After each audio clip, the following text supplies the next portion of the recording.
आज हम बात करने वाले हैं 24 अप्रैल 1973 यानी भारतीय लोकतंत्र का सबसे निर्णायक दिन। आज के दिन क्या हुआ था उसके बारे में बात करेंगे, जो कि 2-3 पॉइंट आपको इसी में मिल जाएंगे। पहला है कि आप जो है जो खेल के हिसाब से है 1973 में क्या हुआ था। तो जो क्रिकेट खिलाड़ी है, सामान्य तौर पर यह क्रिकेट के भगवान सचिन तेंदुलकर का जन्मदिन है, तो इसी तिथि के हिसाब से माना जाता है। अगला है कि ऐतिहासिक सत्य, इसी दिन सुप्रीम कोर्ट ने केशवानंद भारती केस का फैसला सुनाया था।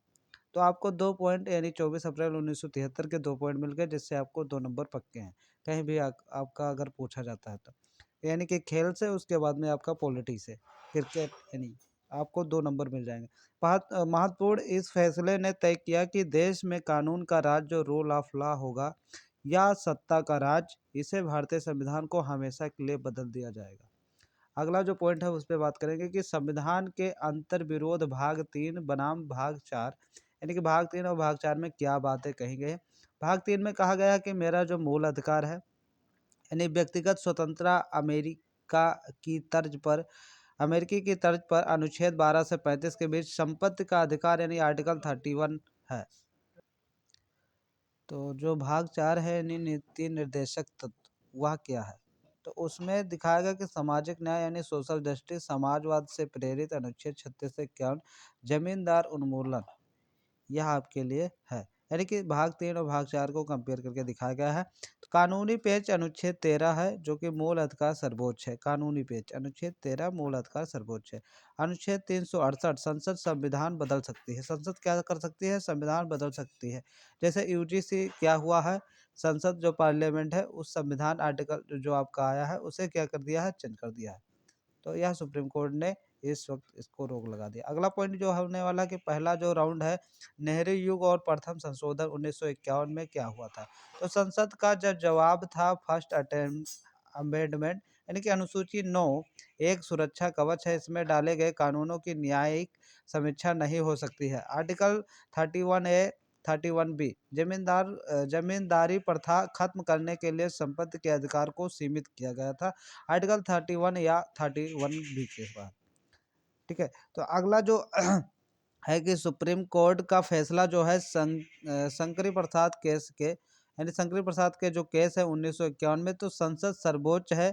संसद क्या है? सर्वोच्च है। तो अनुच्छेद 368 के तहत किया गया जो संशोधन है वह संधन वह कानून नहीं है। संसद मूल अधिकार बदल सकती है। क्या कर सकती है? संसद मूल अधिकार को चेंज कर सकती है। लेकिन अगले जो सूची में है वह जोड़ा गया कि मूल अधिकार को हटाया नहीं जा सकता। तो संसद की जो सर्वोच्चता है उसका दौर है 1951 से 1967 के बीच में। तो 1951 में क्या हुआ? शंकरी प्रसाद ने जो अपना नियम लाया कि नेहरू युग और राजनीतिक स्थिरता थी। तो उसके बाद में 1965 में क्या हुआ? सज्जन सिंह केस आया।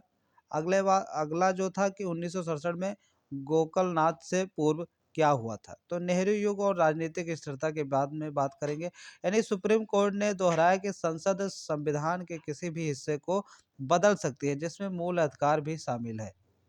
समझ सकते हैं? अगला जो है कि इसका जो परिणाम होने वाला है कि राज्यों ने भूमि सुधार लैंड रिफॉर्म जारी रखे और कानूनों को 9वीं अनुसूची शेड्यूल 9 में डालकर क्या करें? कोर्ट से बचाते रहे। तो इनका जो रिफॉर्म था यही था। अगला जो पॉइंट है उसके बारे में बात करेंगे। दूसरा राउंड जो था गोलकनाथ केस में 1967 बड़ा उलटफेर हुआ। कैसे हुआ? तो इसका जो पृष्ठभूमि है उसके बारे में समझ लेते हैं। पृष्ठभूमि है कि पंजाब में विलियम और हेनरी गोकलनाथ की 500 एकड़ जमीन जब्त की गई थी, यानी कि 6:5 बहुमत के हिसाब से। यह जो सहमति लिया गया था, यानी कि कितने जजेस थे? यानी कि 11 जजेस थे। तो उसमें से 6 एक तरफा थे और 5 एक। तो उसके जो ऐतिहासिक फैसला था कि पहला जो था कि संसद मूल अधिकारों को नहीं छीन सकती है। दूसरा है कि अनुच्छेद 368 केवल प्रक्रिया बताता है, शक्ति नहीं देता है। संविधान तीसरा संशोधन में अनुच्छेद 13 के तहत कानून माना जाएगा। तो प्रभाव क्या पड़ा कि न्यायपालिका ने संसद के हाथ बांध दिए थे। अगला पॉइंट हम देखते हैं कि अगला क्या होने वाला। अगला है कि राजनीतिक तूफान और इंदिरा गांधी का उदय। 1967 के बाद में 1969 के बीच में गांधी जी ने किन किन जो हिसाबों से लिया, यानी कि उन्होंने कहा कि चुनौती जो है 1967 में कांग्रेस कमजोर हुई है, तो 1969 में पार्टी टूट गई थी। रणनीति जो इनकी थी कि इंदिरा गांधी ने लो लोक लुभान लोक लुभाव लुभावन और समाजवादी फैसले लिए। कैसे? यानी बैंकों का राष्ट्रीय एकीकरण 1969, 14 बैंकों का सरकारी बनाया। क्या करा? 14 बैंकों सरकारी बनाया। तो पूर्वी जो पर्स की संपत्ति थी, वह राजाओं के भत्ते बंद करने का प्रयास किया गया था। इन हिसाबों से इन्होंने यह नियम लागू किया था। अगला जो पॉइंट होने वाला है कि न्यायालय का प्रहार कैसे हुआ, इंदिरा जो सरकार का बैकफुट पर कैसे हुआ। यानी कि जो supreme court strike down to bank nationalization था, यानी कि आर.सी. कपूर केस, बैंक राष्ट्रीयकरण रद्द, मुआवजा कम था। क्या था? मुआवजा कम था। तो privy purse order declared to unconstitutional, यानी माधवराज सिंधिया केस में पीरबी पर्स खत्म करना असंवैधानिक था। राजनीतिक संदेश जो था कि सरकार को लगा कि सुप्रीम कोर्ट अमीरों और राजाओं के पक्ष में खड़ा है और सामाजिक प्रगति को रोक रहा है। इनके तहत यह जो था केस चल रहा था। अगला था कि तीसरा राउंड था कि इंदिरा जो गांधी थी, यानी इनका पलटवार 1971 में कैसे हुआ। तो यह था कि यानी कि 24वें, 25वें, 26वें, यानी 29वें, इनके बारे में क्या है। तो 1971 के भारी बहुमत के बाद संशोधन की झंडी लगी। यानी कि 24वां जो संशोधन हुआ था, वह संसद जो था मूल अधिकारों सहित संविधान का कोई भी हिस्सा बदल सकती है, गोलकनाथ फैसला पलटा जब।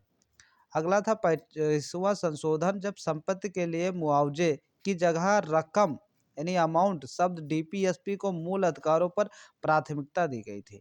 26वां संशोधन जब हुआ कि प्रीवी पर्स, यानी प्राइमरी जो पर्सेस है, वह समाप्त किया गया। 29वां जो संशोधन है, वह केरल भूमि सुधार 9वीं अनुसूची में शामिल किया गया।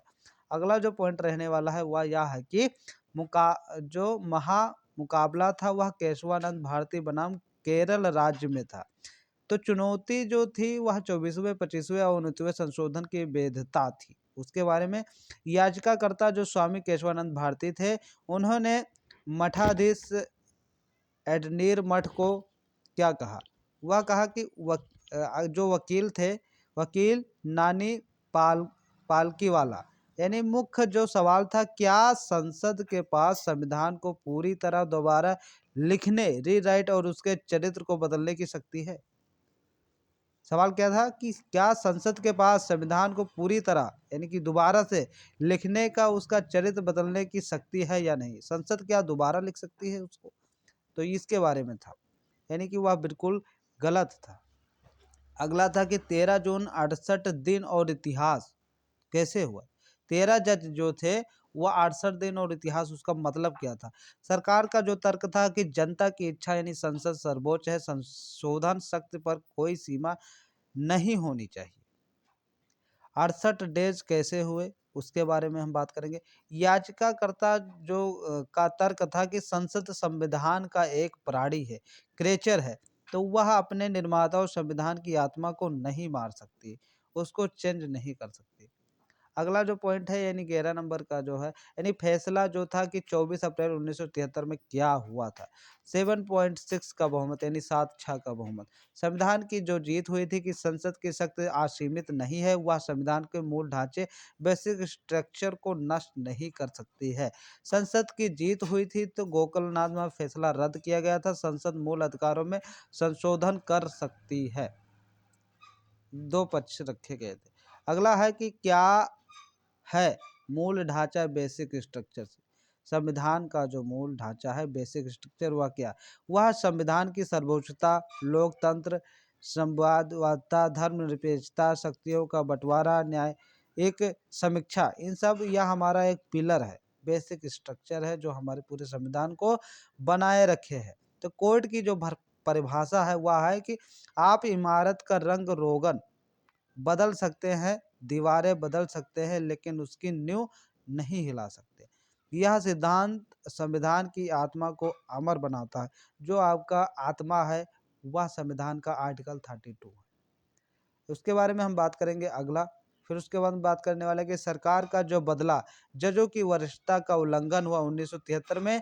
जो जस्टिस एम सेलत थे और उसके बाद में इनके जो जजेस थे उनको क्या हुआ, चीफ जस्टिस सीजीआई को हटाना पड़ा। अगला जो घटना हुआ था कि 25 अप्रैल 1973 फैसले को अगला दिन सरकार ने 3 वरिष्ठ जजों की अनदेखी कर ये एन रे को सीजेआई बनाया। उसके बाद में कारण यह थे कि ये तीनों जज सरकार के खिलाफ थे, जो आपको दिख रहे हैं। उसके बाद में जो जस्टिस ए एन राय थे उनको क्या बनाया गया था, चीफ जस्टिस से जेआई। परिणाम था कि तीनों जजों का इस्तीफा न्यायपालिका की स्वतंत्रता पर प्रश्न चिन्ह खड़े हुए थे। अगला जो पॉइंट होने वाला है वह यह है कि आपातकाल और सिद्धांत की अग्नि परीक्षा क्या थी। 1975 में आपातकाल यानी मिनर्वा मिल्स केस में क्या सुनाया गया। आपातकाल यानी कि समीक्षा की कोशिश सीजीआई रे ने केशवानंद रिव्यू बेंच बनाई, लेकिन पालकी वाला को के तर्कों पर वह भंग हो गई। 42वें संशोधन सरकार ने कहा कि न्यायिक समीक्षा नहीं होगी। मिनर्वा मिल्स केस में 1980 में यह कहा गया कि सुप्रीम कोर्ट का प्रहार 42वें संशोधन का वह हिस्सा रद्द, न्यायिक समीक्षा को मूल ढांचा घोषित किया जाएगा। अगला पॉइंट है कि विरासत कानून का राज बनाम व्यक्तियों का राज। निष्कर्ष यह है कि केशवानंद भारती केस ने संसद की शक्ति और नागरिकों के अधिकारों के बीच संतुलन स्थापित किया। आज की स्थिति कोई भी सरकार कितना भी बहुमत ले आए, वह भारत को तानाशाही में नहीं बदल सकती। 24 अप्रैल 1973 का दिन सुनिश्चित करता है कि भारत में संविधान ही सर्वोच्च है, कोई नेता नहीं उसे पलटवार दे सकता है। तो मिलते हैं ऐसे अगले वीडियो में। आप मेरे चैनल को सब्सक्राइब जरूर कर दें, दोस्तों को शेयर भी कर दें। जय हिंद, जय भारत।